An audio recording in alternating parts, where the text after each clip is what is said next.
இப்போது புதிய அறிமுகம் ஆச்சி ஹோட்டல் சாம்பார் 50 கிராம் ரூபாய் 20 மட்டுமே.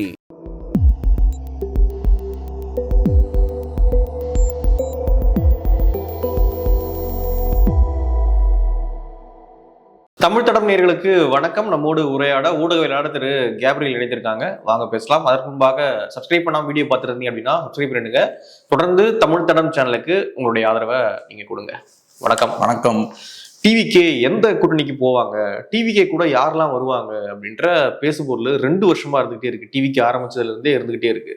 இப்போ ரொம்ப பீக்ல இருந்ததுன்னு சொல்லலாம். சில தினங்களாக அந்த விஷயத்த ஒரு தெளிவுபடுத்தும் விதமாக நேற்று டிவிகேவுடைய தலைவர் விஜய் அவர்கள் ஒரு விஷயம் பதிவு பண்ணியிருக்காரு.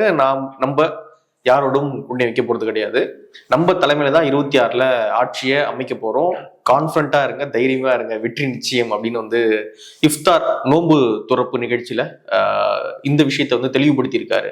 ஸோ 4 முனை போட்டி அப்படின்றது உறுதியா இருக்கு. எப்படி பாக்குறீங்க இந்த அறிவிப்பை? முதல்ல யூசுவலா அரசியல்வாதிகள் தெளிவுபடுத்துறாங்கன்னா எப்ப தெளிவுபடுத்துவாங்கன்னா அந்த சந்தேகங்கள் ரூமர்ஸ் எப்ப அதிகமா பரவுதோ அப்ப தெளிவுபடுத்துவாங்க. இங்க ரூமர்ஸ் எல்லாம் ஸ்ப்ரெட் ஆகி முடிச்சதுக்கு அப்புறம் ரைட் இனி கூட்டணி இருக்காதுன்ற முடிவுக்கு மக்கள் வந்ததுக்கு அப்புறம் விஜய் தெளிவுபடுத்துறாரு. இதை எப்படி பாக்குறேன்னா, தமிழ்நாட்டுல ஒரு பெரிய ஒரு நோய் இருக்கு. அரசியல்வாதிகள் எல்லாத்தையுமே அரசியலுக்காக பயன்படுத்துறது. ஒரு ரிலிஜியஸ் ஃபங்க்ஷனா இருக்கலாம், எதா இருந்தாலும் சரி, எல்லாத்தையும் அரசியலுக்கு பயன்படுத்துறது. கிறிஸ்மஸ் வந்தா அதை அரசியலுக்கு பயன்படுத்துறது. அதே மாதிரி இப்ப இஃப்தார் அந்த நிகழ்வை அதையும் அரசியலுக்கு பயன்படுத்துறது. எது இருந்தாலும் சரி அரசியலுக்கு அதை பயன்படுத்துறது. அரசியலுக்கு ஒரு விஷயம் யூஸ்ஃபுல்லா இருக்கும்னா அதை பயன்படுத்துறது. இப்ப விஜயும் அதே தான் பண்றாரு. இப்ப இதை திராவிட கட்சிகள் ட்ரெடிஷ்னலா பண்ணிட்டு இருக்காங்க. ஒரு முஸ்லீம் ஃபங்க்ஷன் வந்ததுன்னா உடனே அந்த டோப்பி மாட்டிக்க வேண்டியது, அந்த ஃபங்க்ஷன்ல கலந்துக்க வேண்டியது, அப்புறம் போஸ்டர் அடிக்க வேண்டியது, இப்படிலாம் கை வச்சுட்டு போஸ்டர் அடிக்க வேண்டியது. அதே மாதிரி இந்த மாதிரி சில பண்டிகைகளுக்கு இந்த மாதிரி சில ஸ்டண்ட்ஸ் அங்க போய் காட்டுறது. இது ரொம்ப தவறு. இப்ப நீங்க சொல்றது என்னன்னா, நாங்க இவங்களுக்கெல்லாம் மாற்றுன்னு சொல்றீங்க, ஆனா நீங்களும் இவங்க செய்யற அதே விஷயத்த அப்படியே பச்சையா பண்றீங்க. எலெக்ஷன் வரும்போது இந்த மாதிரி சில நிகழ்வுல போய் கலந்துக்கிட்டு நானும் உங்களில் ஒருத்தன் அப்படின்ற மாதிரி ஒரு சினிமாத்தனமான விஷயங்கள் பண்ணிக்கிட்டு இருக்கிறது. ஸோ அதனால முதல் இது மாறணும்னு நினைக்கிறேன். விஜய் பொறுத்தளவுல மாற்றுன்னு தன்னை ப்ரொஜெக்ட் பண்ணிக்கிட்டாலும் செய்யற விஷயங்கள் எல்லாம் பார்த்தா அப்படியே திராவிட கட்சிகள் செய்யறத பண்றாரு. இப்ப சில விஷயங்களை அறிவித்தாரு, அப்படியே திராவிட கட்சிகள் என்னெல்லாம் செய்யறாங்களோ அதை அறிவிக்கிறாரு. திமுக 1000 ரூபாய், அதிமுக 2000 ரூபாய், நாங்க 2500 ரூபாய் கொடுப்போம். ஸோ எங்களுக்கு பாலிசி வைஸ் அவங்களோட எந்த முரணும் கிடையாது. அவங்க செய்யறதை விட நாங்கள் இன்னும் பெட்டரா பண்ணுவோம். அவன் 1000 ரூபாய் கொடுக்குறான்னா நான் 2500 ரூபாய் கொடுப்பேன். இதுதான் நம்ம மாற்று. ஃபண்டமெண்டலா இலவசங்கள் இருக்கக்கூடிய பிரச்சனைகளை பத்தி பேசி இங்க எப்படி அந்த தமிழ் மக்களை இவங்க ஒரு அடிமை மாதிரி நடத்திட்டு இருக்காங்க. இலவசங்கள் அது இதுன்னு கொடுத்து அடிமைப்படுத்துறாங்க, அதுக்கு அடிக்ட் ஆக்குறாங்களே தமிழ் மக்களை. ஸோ அரசையே சார்ந்திருக்கக்கூடிய ஒரு சூழலை ஏற்படுத்துறாங்க. இதெல்லாம் பத்தி பேசாம அவங்க 1000 ரூபாய் கொடுத்தா நான் 2500 ரூபாய் கொடுப்பேன். இதுல என்ன மாற்று இருக்கு?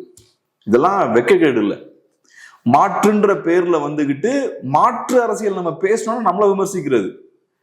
விஜய் என்ன சொல்றாரு, இலவசங்கள் பத்தி விமர்சிக்க கூடாது, அது இலவசங்கள்னு சொல்லக்கூடாதுன்ற. சோ அவருக்கு இலவசங்கள் கொடுக்கறது பிரச்சனையா படல, இலவசங்களை விமர்சிக்கிறது பிரச்சனையா படுது. இங்கேயும் பார்த்தோம்னா இந்த திராவிட கட்சிகள் செய்யக்கூடிய அதே விஷயத்த அவரு செய்யறாரு. ஸோ ஃபர்ஸ்ட் ஆஃப் ஆல் திராவிட கட்சிகள் என்னெல்லாம் தவறு பண்றாங்களோ அதை பண்றாரு. இவர் ஒரு மாற்று இல்லை. ரெண்டாவது அரசியலுக்கு வரும். ஸோ இப்போ அரசியல் பார்த்தோம்னா கூட்டணி இல்லை அப்படின்றத விஜய் அறிவிக்கிறாரு. இவர் அறிவிக்கிறதுக்கு முன்னாடி நம்ம எல்லாருக்கும் தெரியும், ஓரளவுக்கு முந்தா நேத்து எல்லாரும் அந்த சாமானியர்கள் கூட ஒரு முடிவுக்கு வந்துட்டாங்க. ஏன்னா அதற்கு முன்பாக எல்லாரும் அறிவிச்சுட்டாங்க, ஆமா இவங்களோட நாங்க போக மாட்டோம் அப்படின்னு. ஆமா, ஏடிஎம்கே சைட்லயும் அறிவிச்சுட்டாங்க, பிஜேபி சைட்லயும் அறிவிச்சுட்டாங்க. இனி விஜய் ஃப்ரெஷ்ஷா எதுவும் சொல்றதுக்கான விஷயம் ஒன்றும் அங்க இல்லை. பட் நான் எப்படி பாக்குறேன்னா, விஜயை பொறுத்தளவுல ஒரு பொலிட்டிக்கல் ஸ்டேட்மெண்ட் அங்க கொடுக்கணும். இந்த இவெண்ட்ல கலந்துக்கிறதுக்கு ஒரு ஆப்பர்ச்சுனிட்டி வேணும். அதுக்கு இதையும் யூஸ் பண்ணிக்கிட்டாரு. அங்க இதையும் அனௌன்ஸ் பண்ணிக்கிட்டாரு. அதுக்கு அவர் விளக்கமும் கொடுக்குறாரு. செக்குலர் சோசியல் ஜஸ்டிஸ் தான் நம்மளோட கொள்கை. ஸோ அதுலேருந்து நம்ம டிவியேட் ஆகி போக மாட்டோம், நம்ம கொள்கை இப்படிதான் நடப்போம் அப்படின்ற ஒரு பாயிண்டையும் சொல்றோம். முதல்ல சோசியல் ஜஸ்டிஸ்னாலே அது சமத்துவம், எல்லாருக்கும் ஈக்குவல் ஆப்பர்ச்சுனிட்டி, எல்லாரையும் சமமா பார்க்கறது, ஒரு மத சார்போட பார்க்கறது, அந்த மாதிரி இல்லாமல் எல்லாரையும் சமமாக பார்க்கறது தான் சோஷியல் ஜஸ்டிஸ். ஸோ நீங்கள் சோஷியல் ஜஸ்டிஸை நாங்கள் கடைபிடிப்போம்னு சொன்னாலே போதும்.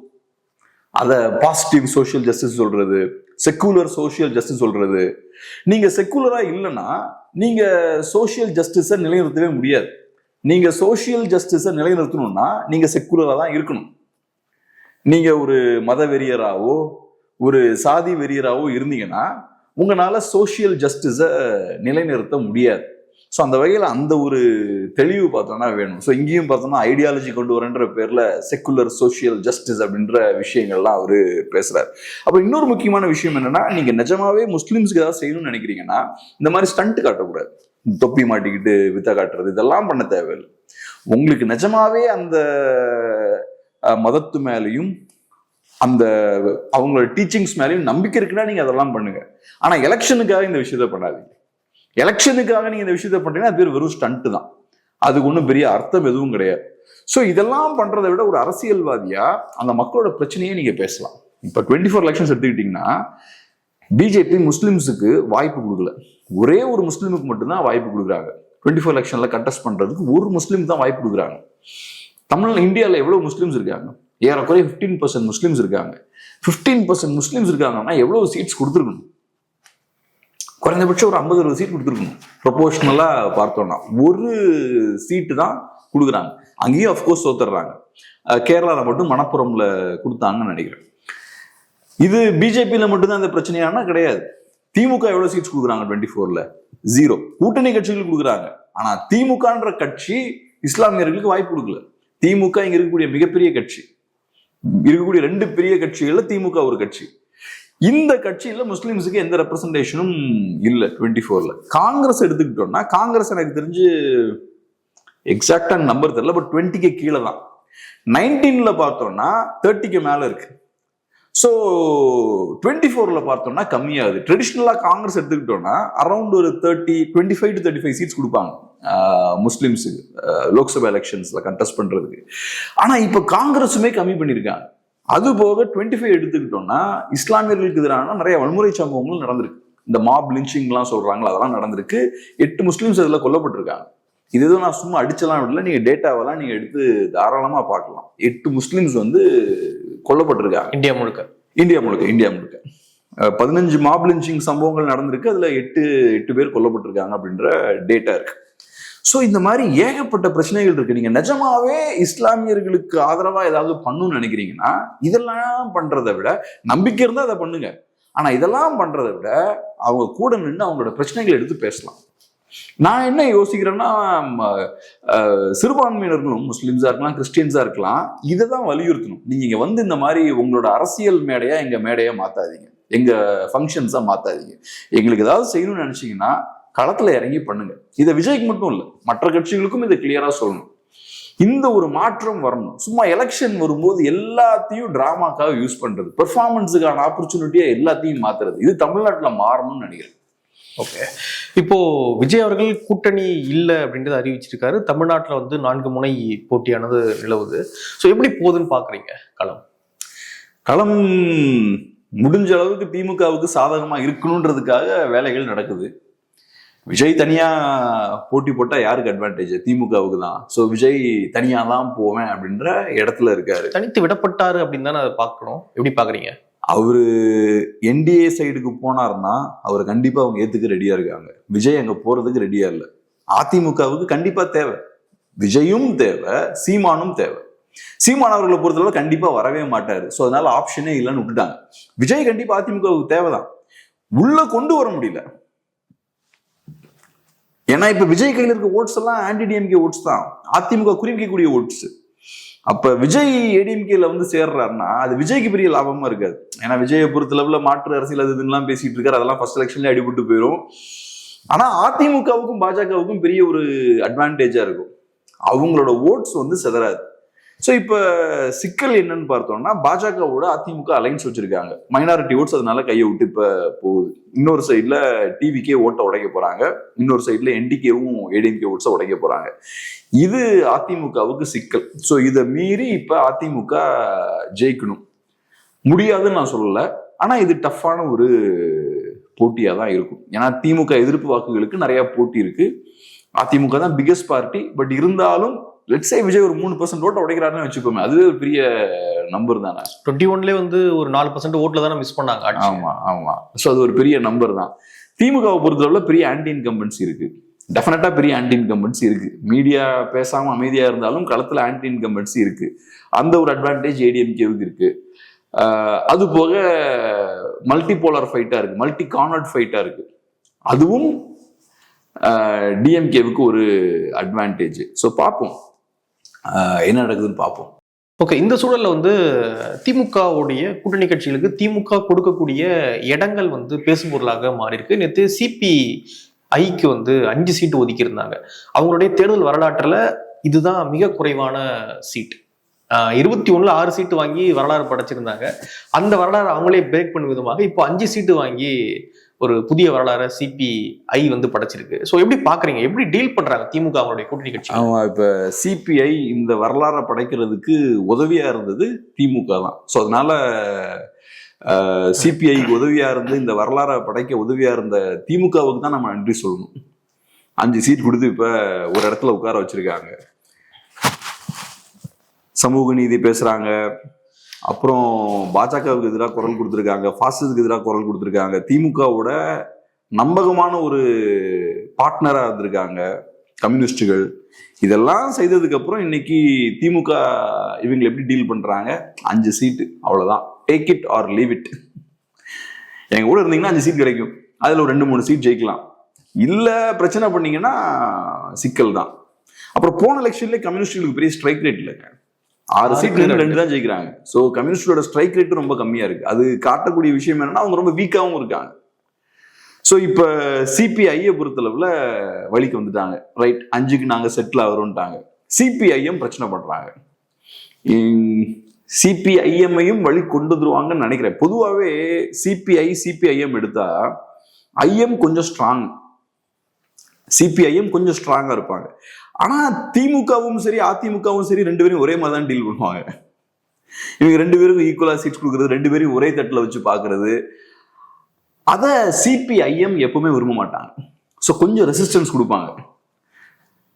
இந்த தடவையும் என்னோட நம்பிக்கை என்னன்னா சிபிஐஎம்மையும் 5 கொண்டு வந்துருவாங்கன்னு நினைக்கிறேன். பட் பார்ப்போம். அதை மீறி இதை உடைச்சு இல்ல நாங்க சிபிஐயை விட நாங்க கொஞ்சம் ஸ்ட்ராங் தான்றதை இந்த தடவை நிரூபிச்சிருவாங்களான்னு பார்ப்போம். விசிகாவும் இருக்காங்க கூட. சோ அவங்களுக்கு எப்படி டீல் பண்ணுவாங்க, எப்படி பாக்குறீங்க? விசிகேவுக்கு லெவரேஜ் ரொம்ப கம்மியா இருக்கு. விசிகே கையில பெரிய ஸ்ட்ரென்த் இல்லையா. இப்ப விசிகே இன்கேஸ் வெளில போறாங்கன்னு வச்சுப்போம், ராமதாஸ் அவர்களை உள்ள கொண்டு வந்துருவாங்க. அவரு வெளில வெயிட் பண்ணிட்டு இருக்காரு. ஸோ அப்ப விசிகேவை ரிப்ளேஸ் பண்றதுக்கு திமுகவுக்கு இன்னொரு ஆப்ஷன் இருக்கு.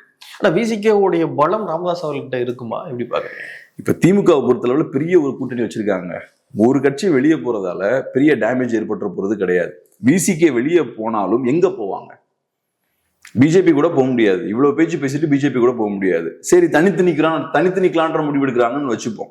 அப்படி தனித்து நின்னாங்கன்னா டெஃபினட்டா விசிகே ஓட்ஸே இங்க அலைன்ஸ்ல தான் இருக்கும். எதுக்கு ஓட்ஸை வேஸ்ட் பண்ணணும்னு பார்ப்பாங்க. மேபி விஜயோட அலைன்ஸ் வைக்கலாமா அப்படின்னா, இவ்வளவு பேச்சு பேசிட்டு நீங்க விஜயோட எல்லாம் போய் அலைன்ஸ் வச்சா அது உங்களுக்கு மரியாதையா இருக்காது. ஸோ அப்ப விசிகேவுக்கு வெளியே போறதுல முதல்ல ஆப்ஷன்ஸே இல்லை. அப்படி இதெல்லாம் மீறி வீம்புக்கு வெளியே போறாங்கன்னு வச்சுப்போம். எங்களுக்கு டேமேஜ் ஏற்பட்டாலும் பரவாயில்ல, நாங்க வெளியே போவோம் அப்படின்னு வெளியே போனாலுமே திமுகவுக்கு அதனால கண்டிப்பா டேமேஜ் ஏற்படும். ஆனா அந்த டேமேஜை மினிமைஸ் பண்றதுக்கு ராமதாஸ் இருக்கு. சசிகலா ஓகே, அவங்க தனியா இருந்து பிரிக்க போறாங்க. ராமதாஸ் கண்டிப்பா இருக்காருல்ல, அவருக்கு ஆப்ஷன் இல்லையே. ஓகே, இப்ப ஏற்கனவே ராமதாஸ் அவர்களை உள்ள கொண்டு வருவதில் இருக்கக்கூடிய சிக்கல் என்னன்னா விசிகே தான் பிரச்சனை. அப்ப இப்ப விசிகேவே கோவப்பட்டு வெளில போறாங்கன்னா ராமதாஸ் ஈஸியா உள்ள கொண்டு வந்துடலாமே. ஸோ அந்த ஆப்ஷனும் திமுகவுக்கு இருக்கு. கண்டிப்பா டேமேஜ் இருக்கும், ஆனா அந்த டேமேஜை மினிமைஸ் பண்றதுக்கு ஒரு ஆப்ஷன் இருக்கு திமுகவுக்கு. ஸோ அதனால ஒண்ணு விசிகேவுக்கு ஆப்ஷன் இல்லை, 2வது திமுகவுக்கு இன்னொரு ஆப்ஷனும் இருக்கு. ஸோ இதெல்லாம் இருக்கிறதால விசிகேவுக்கும் சிக்கலான ஒரு சூழல் தான். அது போக புதிய தமிழகம் கட்சி வேற தனியா இருக்காங்க. என்னை பொறுத்தளவுல திமுககாரங்க முடிஞ்ச அளவுக்கு எஃபோர்ட் போட்டு புதிய தமிழகம் கட்சியை தனியா நிக்க வைப்பாங்க. ஏன்னா அந்த சைடு போகும்போது ஒரு ஹைப் கிடைக்கும் அவங்களுக்கு, என்டிஏவுக்கு ஒரு ஹைப் கிடைக்கும். அப்புறம் அஃப்கோர்ஸ் ஓட்ஸும் கொஞ்சம் டிரான்ஸ்ஃபர் ஆகும். அது நடக்கக்கூடாது. கண்டிப்பா புதிய தமிழகம் கட்சியை தனியா நிக்க வைக்கிறதுக்கான வேலைகள் எல்லாத்தையும் பார்ப்பாங்க. அவங்களும் பிரச்சனை பண்ணிக்கிட்டே தான் இருக்காங்க, உள்ள வர மாட்டேங்கிறாங்க. டிஎம்கே அலைன்ஸ்ல நல்லா ஜெல் ஆக மாட்டாங்க. ஆனா தனியா நின்னாங்கன்னா டெஃபினட்டா ஏடிஎம்கே ஓட்ஸை உடைக்க முடியும். சில தொகுதிகளில் உடைக்க முடியும், கண்டிப்பா உடைப்பாங்க. ஸோ அதனால திமுக அவங்க கிட்ட வேற சில ஆப்ஷன்ஸ்லாம் இருக்கு. அதை யூஸ் பண்ணி முடிஞ்ச அளவுக்கு புதிய தமிழகம் கட்சியை தனியா வச்சுக்க தான் பார்ப்பாங்க. ஸோ ஒரு சைட்ல விசிகேவுக்கு ஆப்ஷன் கம்மியா இருக்கு, இன்னொரு சைட்ல இவர் புதிய தமிழகம் கட்சியை உள்ள கொண்டு வருவதிலையும் அதிமுகவுக்கு சிக்கல் இருக்கு. இந்த எலெக்ஷன்ல சில விஷயங்கள் பார்த்தோம்னா குறிப்பா டிஎம்டிகேவெல்லாம் விட்டுக்க கூடாது. அதிமுக டிஎம்டிகேவை மிஸ் பண்ணிட்டாங்க. ரெண்டாவது, விஜய் பெருசா ஓட்ட உடைக்கிறாரு, அதையும் பெருசா எதுவும் அவங்களால பண்ண முடியல. விஜயா தலையில மண்ணெளி தாவேக்காவா தலையில மண்ணெளி போட்டுக்கிட்டாங்க. அதை தாண்டி அதிமுகவோட செயல்பாடுகளை வச்சு விஜயை கண்டெயின் பண்ண முடியல. ஸோ இந்த ஃபேக்டர்ஸ் எல்லாம் பார்த்தோம்னா இந்த எலெக்ஷன்ல அதிமுக எதிராக போகுது. ஒன்னு டிஎம்டிகே, ரெண்டாவது டிவிகே, அப்புறம் என்டிகே ஃபேக்டர் புது ஃபேக்டர் கிடையாது, அது பழைய ஃபேக்டர் தான், ஏற்கனவே இருக்கிறது தான், அதுவும் இருக்கு. ஓகே, இப்போ குறைவான தொகுதியை வாங்கிட்டு வெளியே வரும்பொழுது என்ன சொல்றாங்க அப்படின்னு பாத்தீங்கன்னா, எங்களுக்கு வந்து எலெக்ஷனை விட எங்களுக்கு சனாதனத்தை வீழ்த்தணும், பிஜேபி வீழ்த்தணும்ன்றதான் முதல் குறிக்கோள். இந்த சீட்டு அதில் ஜெயிக்கிறது அதெல்லாம் வந்து இரண்டாம் பட்சம் தான் அப்படின்னு ஒரு சமாளிப்பு வந்து ஒரு நியாயப்படுத்துதலை முன்வைக்கிறாங்க இந்த திமுகவுடைய கூட்டணி கட்சிகள்லாம்.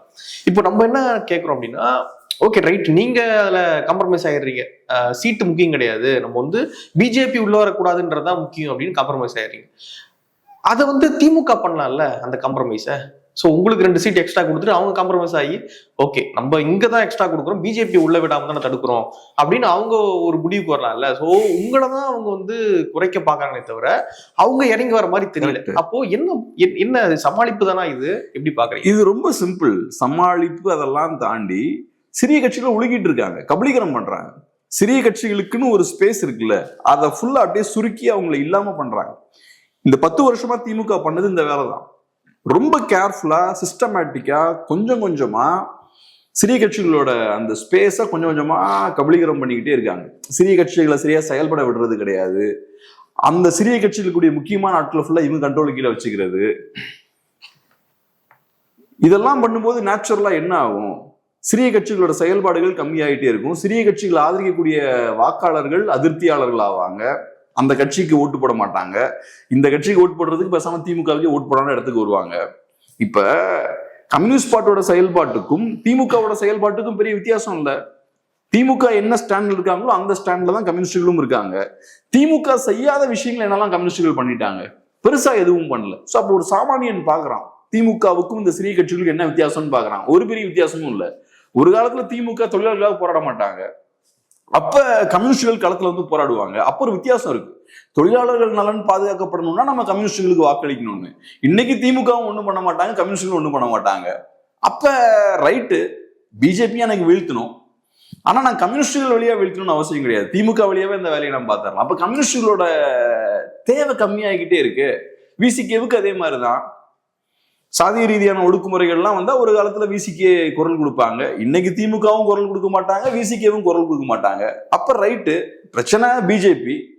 நான் இந்த அலைன்ஸுக்கு ஓட்டு போடலன்னா பிஜேபி வருவாங்க, ஆனா இந்த அலைன்ஸுக்குள்ள எனக்கு எதுக்கு விசிகே தேவை? அதுக்குதான் திமுகவே இருக்காங்களா, அந்த வேலையை திமுகவே பண்றாங்களே.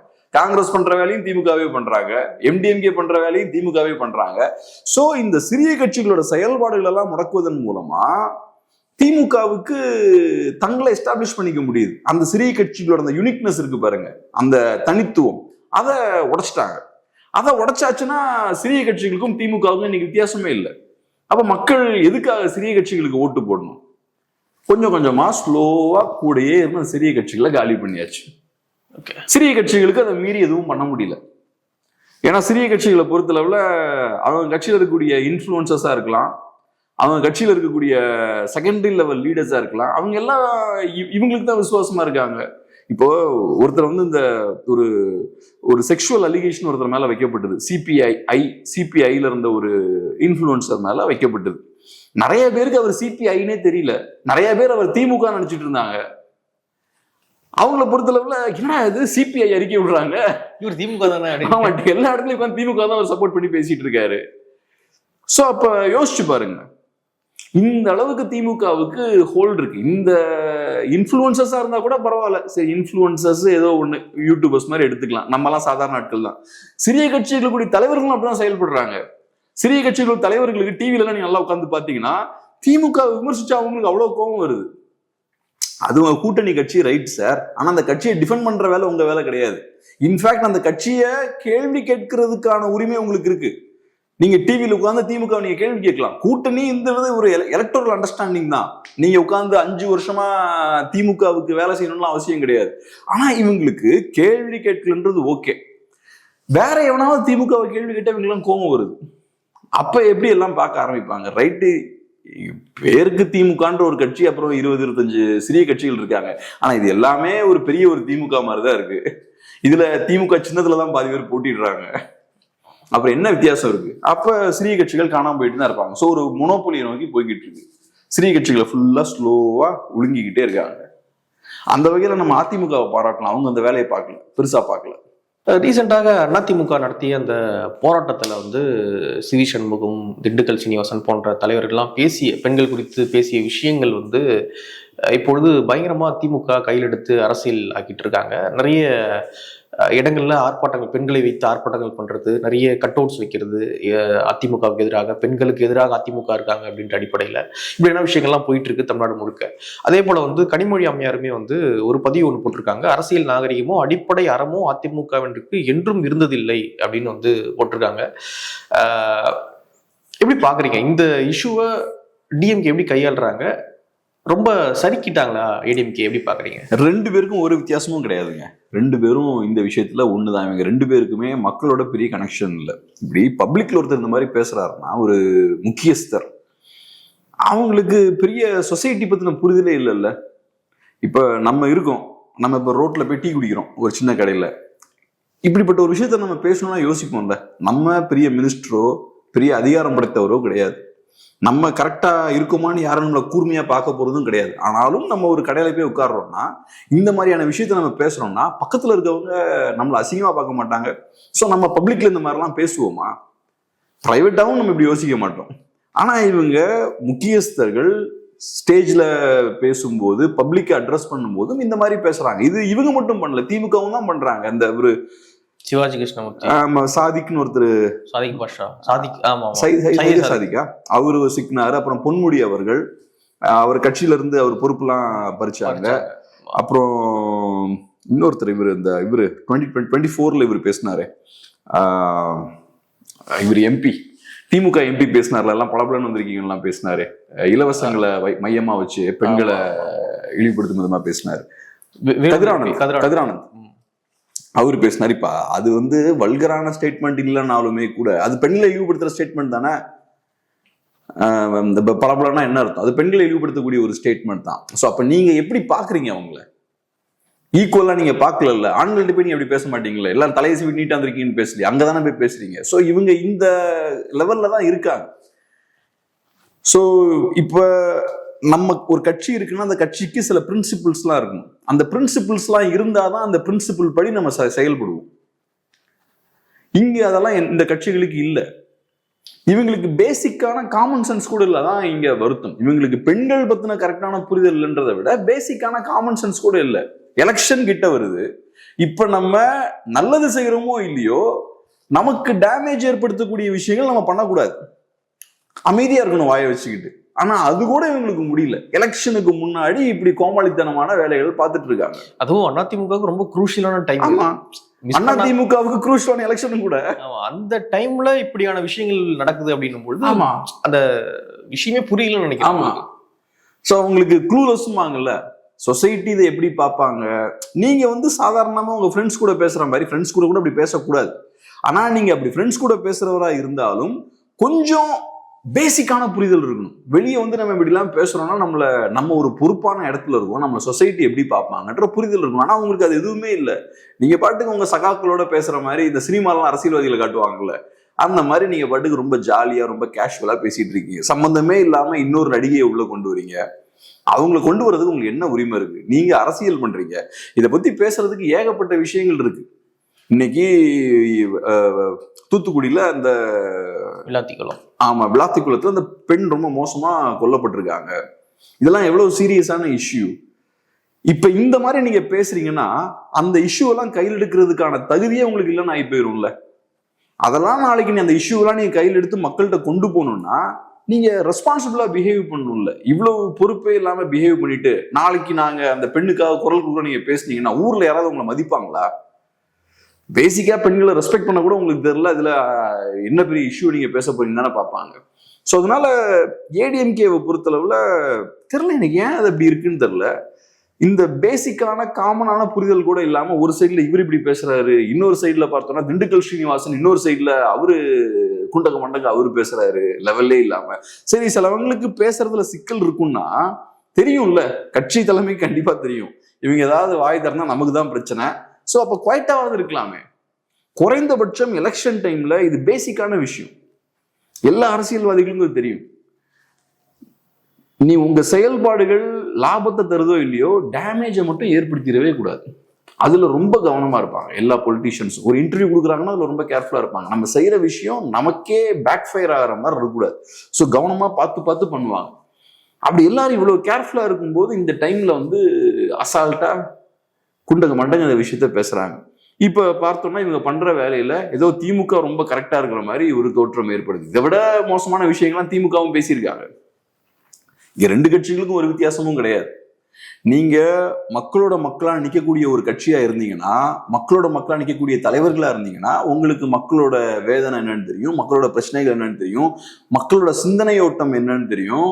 அதுக்கேற்ற மாதிரி நீங்க பேசுவீங்க, அதுக்கேற்ற மாதிரி செயல்படுவீங்க. ஆனா இங்க இருக்கக்கூடிய பொலிட்டீஷியன்ஸுக்கு மக்களோட தொடர்பே இல்லை. மக்கள் உங்க எங்கேயோ இருக்காங்க, இவங்க எங்கேயோ வேற எங்கேயோ பெரிய பெரிய மாளிகைகள்ல வேற ஒரு செட்டப்ல வாழ்ந்துட்டு இருக்காங்க, மாஃபியா ஸ்டைல்ல வாழ்ந்துட்டு இருக்காங்க. ஸோ இவங்க அதனால இவங்களோட பேச்சு வேற மாதிரி இருக்கு. மக்களோட மைண்ட் செட், மக்களோட புரிதல், அவங்களோட சென்டிமெண்ட்ஸ், ஃபீலிங்ஸ் எதுவுமே தெரில. எலெக்ஷனா பணம் இருந்தா எலெக்ஷன் ஜெயிச்சிடலாம், காசை இறக்க வேண்டியதான், மீடியாவை கண்ட்ரோல் பண்ண வேண்டியதான், வளர்ச்சி எடுத்து ஜெயிச்சிடலாம், அவ்வளவுதான். இதெல்லாம் புரிஞ்சு இதெல்லாம் கரெக்டா செஞ்சு என்ன போகணும்? ஸோ அதை தான் பார்க்க முடியுது. இது காட்டக்கூடிய விஷயம் அந்த ரெண்டு திராவிட கட்சிகளுக்கும் ஒரு வித்தியாசமும் கிடையாது. அதிமுகவை பொறுத்தளவுல வித்தியாசம் கிடையாதுன்றதை விட திமுக பார்த்தீங்கன்னா சில விஷயம் தெரிஞ்சிருப்பாங்க. ஊழல் இருக்கும், இந்த மாதிரியான தவறான விஷயங்கள்லாம் பேசுவாங்க. ஆனா அதை தாண்டி கொஞ்சம் விஷயமும் தெரிஞ்சிருக்கும். கொஞ்சம் எக்கனாமிக்ஸ் பேச முடியும், சோசியல் இஷ்யூஸ் கொஞ்சம் பேச முடியும். அதிமுகவுக்கு அந்த சிக்கலும் இருக்கு. ஓகே, இப்ப நான் பார்த்த அளவுல என்னன்னா 2016 அம்மையார் ஜெயலலிதா இறந்ததுக்கு அப்புறம் இந்த பிரச்சனை வருது அதிமுகல. செல்லூர் ராஜா பார்த்தா, செல்லூர் ராஜி பார்த்தீங்கன்னா ஒரு தெர்மோகோல் விடுறாரு. அந்த அம்மா இருந்த வரைக்கும் இந்த பிரச்சனை எல்லாம் வரல. ஏன்னா இவங்களெல்லாம் கண்ட்ரோல் வச்சிருந்தாங்க. ஸோ இவங்களை ஃப்ரீயா செயல்பட விடாதனால இவங்களோட டேலண்ட் எல்லாம் ஃபுல்லா காட்டல. ஆனா அம்மையார் ஜெயலலிதா அவர்கள் இறந்ததுக்கு அப்புறம் பார்த்தோம்னா ஒவ்வொருத்தங்களும் அவங்களோட ஃபுல் டேலண்ட்டை காட்ட ஆரம்பிக்கிறாங்க. காட்ட ஆரம்பிக்கும் போது நிறைய பிரச்சனைகள் வருது. அந்த பிரச்சனை இன்னைக்கு வரைக்கும் இருக்குன்னு நினைக்கிறேன். அதை இன்னும் சரி பண்ண முடியல. ஸோ இவங்க ஐடியலா இவங்க அமைதியா இருக்க வேண்டியவங்க, அமைதியா இருக்கிறதுக்காக தான் ஜெயலலிதா அவர்கள் இவங்களெல்லாம் பிக் பண்ணியிருக்காங்க. ஆனா இன்னைக்கு மாஸ்டர் இல்லைன்னு உடனேயும் இவங்கெல்லாம் ஃபுல் ஃபோர்ஸ்ல செயல்படும் போது நிறைய பிரச்சனைகள் வந்துட்டு இருக்கு. இதை இன்னும் அதிமுகனால சரி பண்ண முடியல.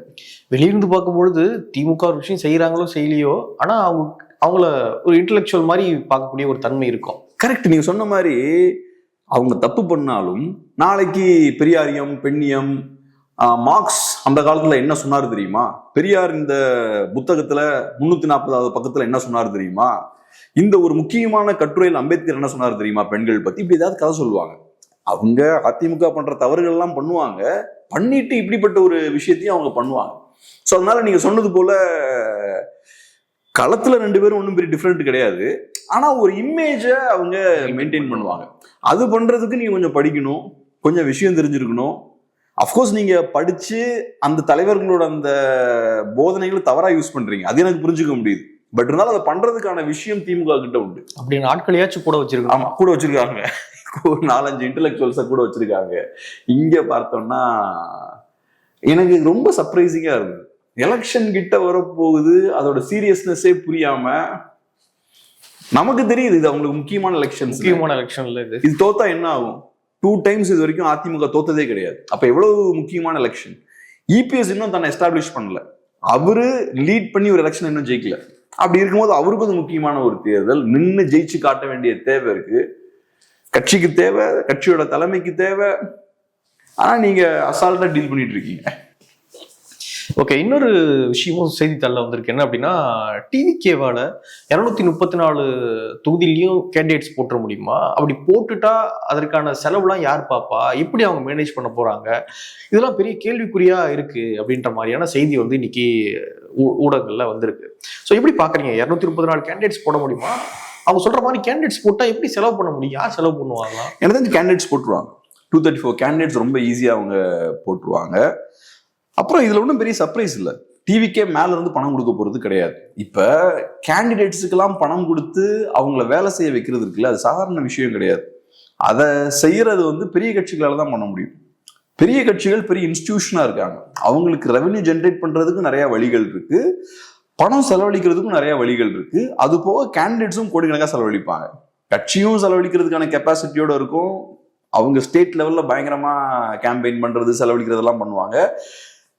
கேண்டிடேட்ஸும் பார்த்தோம்னா அதுக்கேற்ற மாதிரி ஈக்குவலா செலவழிப்பாங்க. ஸோ இந்த இன்ஸ்டிடியூஷன்ஸ்லாம் பார்த்தோம்னா டாடா, பில்லா, அம்பானிஸ்லாம் இருக்காங்கல்ல, ரிலையன்ஸ்லாம் இருக்குல்ல, அந்த நிறுவனங்கள் மாதிரி இவங்களும் பெரிய நிறுவனங்கள் தான். நம்ம அதிமுக அது ஒரு பெரிய நிறுவனம், திமுக அது ஒரு பெரிய நிறுவனம். அந்த நிறுவனத்தோட ஸ்ட்ரென்த்தே பணத்தை பயங்கரமா பம்ப் பண்ணக்கூடிய கெப்பாசிட்டி அந்த நிறுவனத்துக்கு இருக்கு. இன்ஃபேக்ட் அதை வச்சுதான் இந்த கட்சிகள்லாம் தாக்கு பிடிக்கிறாங்க. இன்னைக்கு இந்த கட்சிகளுக்கு இருக்கிற அட்வான்டேஜ் என்ன? நானும் நீங்களும் உங்களை சேலஞ்ச் பண்ண முடியாது. நான் அங்க போனேன்னா எனக்கு பேக்கெட்ல 5 பைசா இருக்காது.